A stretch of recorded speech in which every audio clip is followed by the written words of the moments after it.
Where was it at? It wasn't city? There was one in the city that they talked to us about yesterday. It was the air stops. And said that the parent, because a couple weeks ago, Sergeant Wall was saying, parents would be facing charges. Well, you know what? But he said, this case where they actually have a juvenile, parents not facing any charge, but they're paying because their car was impounded, they're having to pay to get it out, and. So there is a fees for that. consequence for it. Pretty cool. Got off scot-free too. Did he? Oh, that's the kid. That was from the. The juvenile. Yeah. So frozen jail fees. Yeah. I remember. And then I saw Florissant police, they put something out about, don't shoot these at animals. And I thought, who's shooting them at animals? Right. Same people are shooting at people. Yeah. Probably so. One of our photographers got hit with the jail fees last year. Who got hit? You said it doesn't hurt. I said, it's gotta hurt. Oh. Yeah, Who? Joe Young. Oh, wow. Oh, he told me about it. Yes. Yeah, it's crazy. It was like a drive-by or something, wasn't it? Yeah. In front of your. Yeah, he Right said he was outside in the the car. Right, station, yeah. He was in the car ready for the Yeah. shift. Downtown.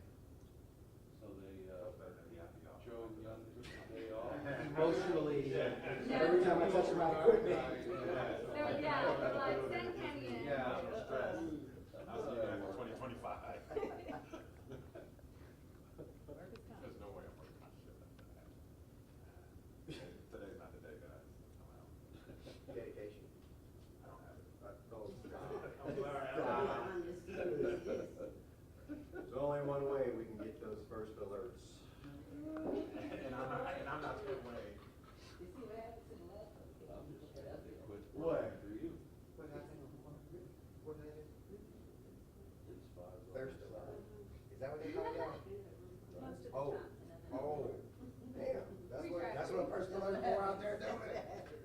Talk smack against us, we'll buy your paper. How is Brother Diener doing? I'm at a fan of these.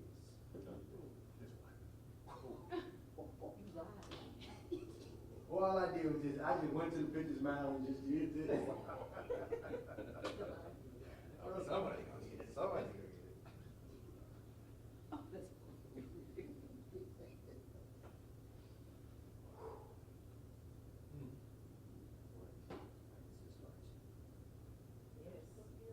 Hell no. Careful, Bubba, like when I touch my brain.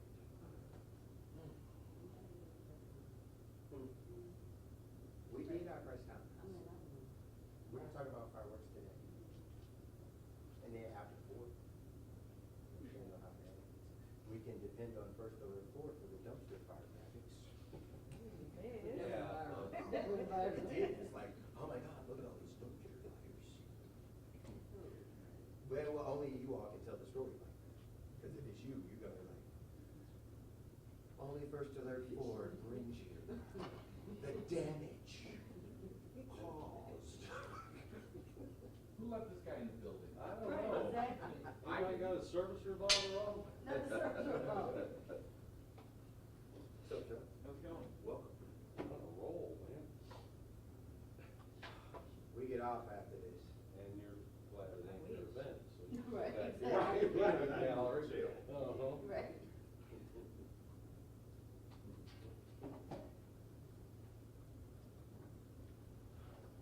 You all working the weekend, working holiday? All those fireworks explosions. Okay.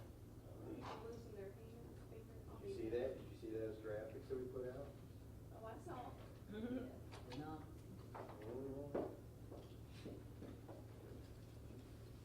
Don't put anything up for you, dude. Yeah, I appreciate it. From Long Island, you know that. Yeah, well, you're a Yankee fan, that's why. Give you grace. Ready to go. Yeah, ready to go. Why don't you guys come around? Tall guys, feel like me, so you got that. All right. Let me know, you ready to go? Already? Yeah. Already. Good. All right. So good afternoon, everyone. Thank you for coming to St. Louis Metropolitan Police Headquarters to speak about Celebrate St. Louis and the 141st Annual America's Birthday Parade. But before we get started, I just want to introduce some people that are up here with me. We already know Chief Dennis Jenkinson. We just did a press conference at Fire Department Headquarters last week about the importance of safety for this whole week and leading up to tomorrow and the rest of the weekend. And the chief's going to get into some of his points later on in this interview. But also, I wanted, with the parade coming up, I want to make sure you know who's out there, who's running things, and making sure that you see them as well, and they're doing a great job. We got Lieutenant Colonel Renee Kreisman, who's head of all of our operations in St. Louis Metropolitan Police Department. And then I would like to go right here with Major Pierre Benoist. He's our major over Central Patrol, so he oversees 3rd and 4th District, and he's going to also be the incident commander for this parade. And then he also has assistants. So behind me is Lieutenant Thomas Muldrew. He's also going to be an assistant incident commander, but he also runs investigations in juvenile crimes.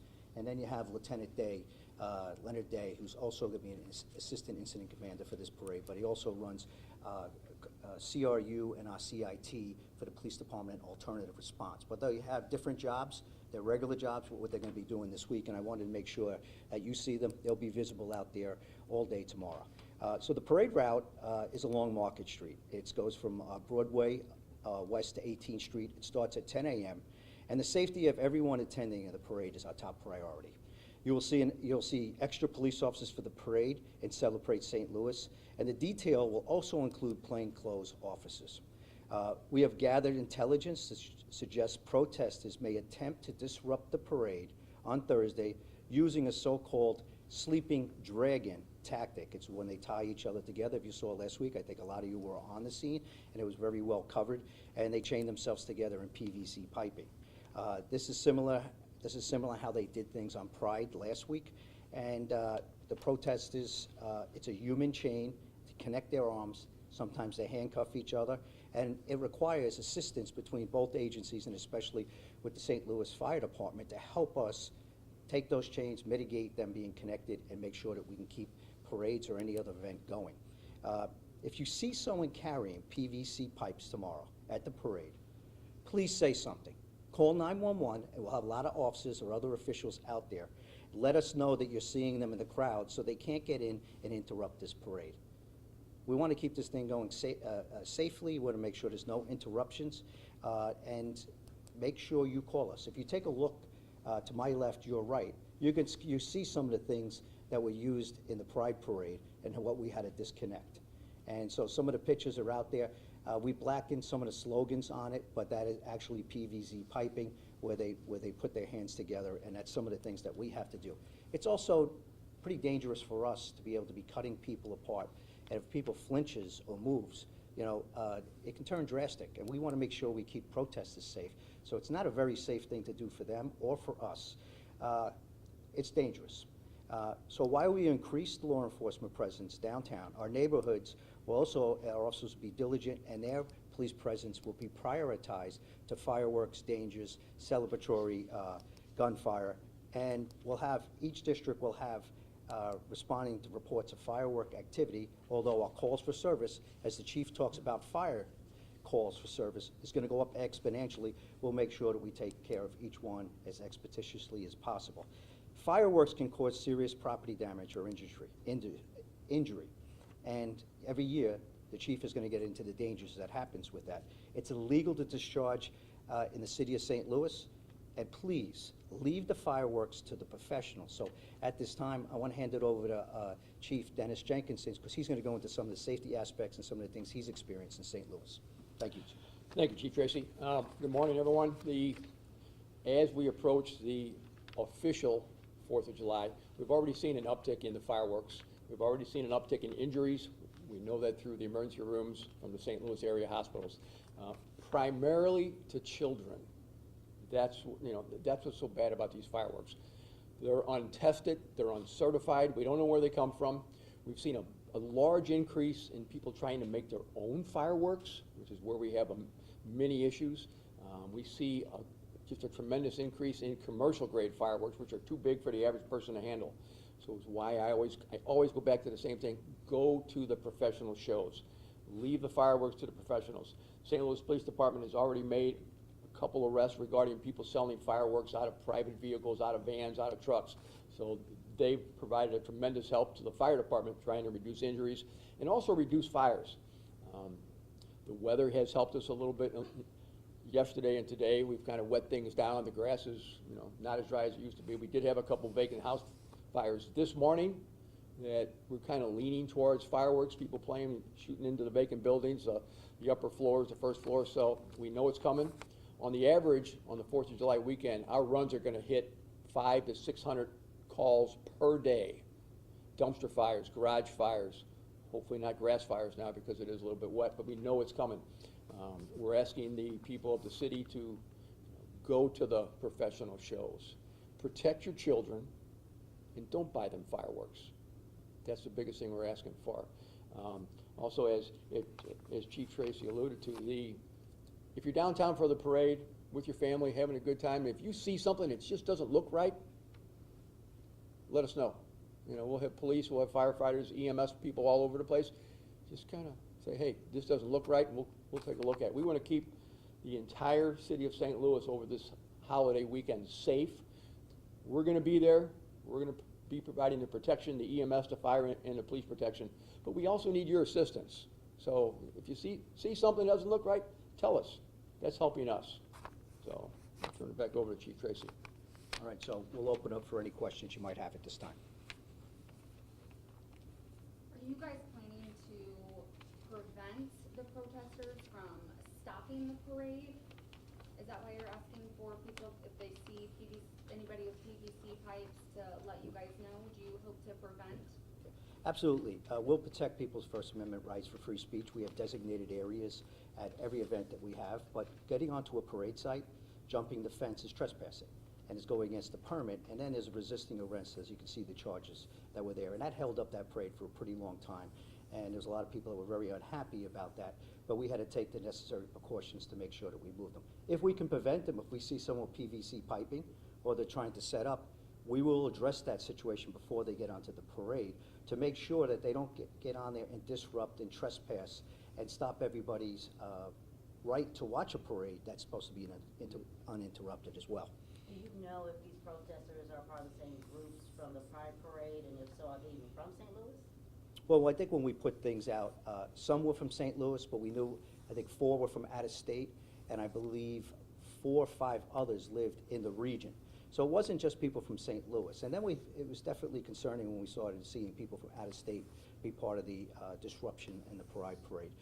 We do know who they are because we did arrest them, but it might not be the same people. There's plenty of people that might share the same thoughts about what's going on in the world and their right to protest that. We'll never take that away. But going on a parade site, if I could prevent that from going on, absolutely. That's why if you see people walking around PVC piping, please call us, because they're setting up to do what they did on the Pride Parade. So now we're a little more prepared, and then our intelligence information, they're forecasting they might do this again. So we should be prepared, and we should prevent that before it happens. Will you all be using real-time firing cameras too at the same time? We'll be using everything at our disposal to make sure that we can prevent that from happening again. When you do get a call about someone having PVC pipe, what can you do at that point? Can you confiscate the PVC pipe? Can you remove them from the parade just for having it? No, but, further investigation, it's a call, it's a suspicious activity. And what we do is at any suspicious activity, every 911 call, or even if we see on view, which we call police officers seeing in real time, we definitely can approach a person, ask them what is their intent, and then address accordingly. It can elevate up to possibly a crime, or it can also keep an eye on the person and give them a warning that you're not going to be able to use this. Please have a great day, enjoy the parade, but you're not going to be able to do this. We'll take that one day at a time, or actually at that time, depending on the situation, but we will address it. And we have a common right to inquiry to find out if a person's walking around PVC piping, since we got intelligence information that this just happened last week. Who brings PVC piping to a parade? Someone that might want to be doing what we just saw last week. Chief, can you talk about roughly how many additional officers are going to be in downtown? And obviously, PVC protesters, that's not the only thing they're going to be looking for. Right. I mean, if you go back to the Boston Parade, you go back to the Boston Marathon, every parade, not just because of what happened in the Pride Parade, We prepare for every worst-case scenario. We're diligent out there. That's why we always ask the public. This isn't just about what we're talking about today. This is at every single parade, every public function. We do our best to keep everybody safe. That's why we need the help of the public, like the chief just talked about. We can't do this alone. We need more eyes on what's going on to point those things out, and then we'll act accordingly. So as far as we always put additional officers on every parade. We make sure that we do have plainclothes officers that can view things that are not in uniform to make sure if any suspicious activity happens, not just protesters, but other things that we've seen at other events to make sure that we address accordingly. If these protesters do interrupt the parade, what is your plan from there? Our plan is to make sure that we give them a warning to disperse, and if they do not heed that warning, then we will actually make arrests. So similar to what happened at the Pride Parade, I know 3 warnings were given. Yeah, 3 warnings were given, but also at the same time, it depends on the organizers if they want to make sure that they can have them removed willingly or leave or try to negotiate. We believe the group that was there, they were not willing to negotiate at all. They had demands that couldn't be met, and we gave the warnings and removed them accordingly and safely, as you all saw. And we'll do the same thing. Chief Dickerson, you said that you're expecting up to 600 calls. There's been dispatcher concerns, hirings. How will they be prepared to accept these calls, or will you have more staff on hand to help them? We will have more staff on duty at the parade, in the evenings, fireworks all day long. We also have to staff the riverfront, because that's where the big party is. We also have to staff the river, because we have an air show going on this year. So we've done this for 30-plus years, so it's just a matter of getting everything set, getting our operational plan in place, and we'll be ready to go. Chief Dickerson? I'm sorry, go ahead. Will you all be working with the National Park Service, as the forecast is saying it's going to be very muddy on the lawn? Will you have to blocking that off, or what are the plans for that? That's up to the National Park Service. We were in contact with them this morning, I believe, regarding the weather. There is already one meeting, if you will, to decide what we're going to do depending on how much rain we get. We've done this before. We've had heavy rain, we've had thunderstorms, we've had lightning, so it's just part of the operational plan that's already in place. So it won't be an issue. We're ready to go, and we have the manpower. Chief Dickerson, can you just talk about the process of cutting into this PVC pipe and cutting through the chains? Like, yeah, it looks like in the photo there, they're elbow deep in the PVC pipe. How close is it to potentially someone losing a finger or a hand cutting into it? Anytime the fire department has to use specialized cutting tools, whether it's saw, manual, battery operated, we also have cutting torches. It just depends on what type of device they brought to the event. We have several of our apparatus, several of our houses that are trained in cutting. They're called cut teams. There's different methods that we use based on what type of device the protesters are bringing. It takes a lot of training. I'd rather not get into the cutting process because it is specialized, and it's something that we do to make sure that we can move the protesters and keep the parade going. The protesters are there to do one thing, and that's disrupt whatever event they're at, just to aggravate the people and try and get their message out. As the chief said, we're not trying to eliminate their ability to protest and get their word out, but one, we have to protect them as well when we're removing them from the street or wherever they decide to block. But it's just, it is a process, and we give them their rights, and we have to remove them, and we do it safely. One more question? I have one more. For saying see something, say something, what's the best way? Should they just tell an officer if they see? Should they call a number? What's the best? I would do both. Why don't you cover everything? Call 911 immediately. But on the route, you're going to see police officers stationed, staggered, like we do in every parade, making sure. So you're going to see a lot of presence out there.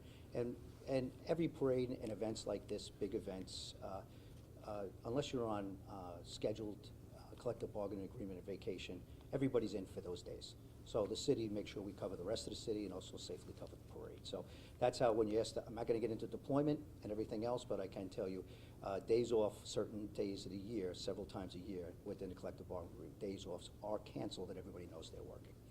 All right, thank you, everyone. We appreciate it. Thank you, everyone. Appreciate it. Because I don't, that's the first thing. Yeah, 2 things are ridiculous, 13 million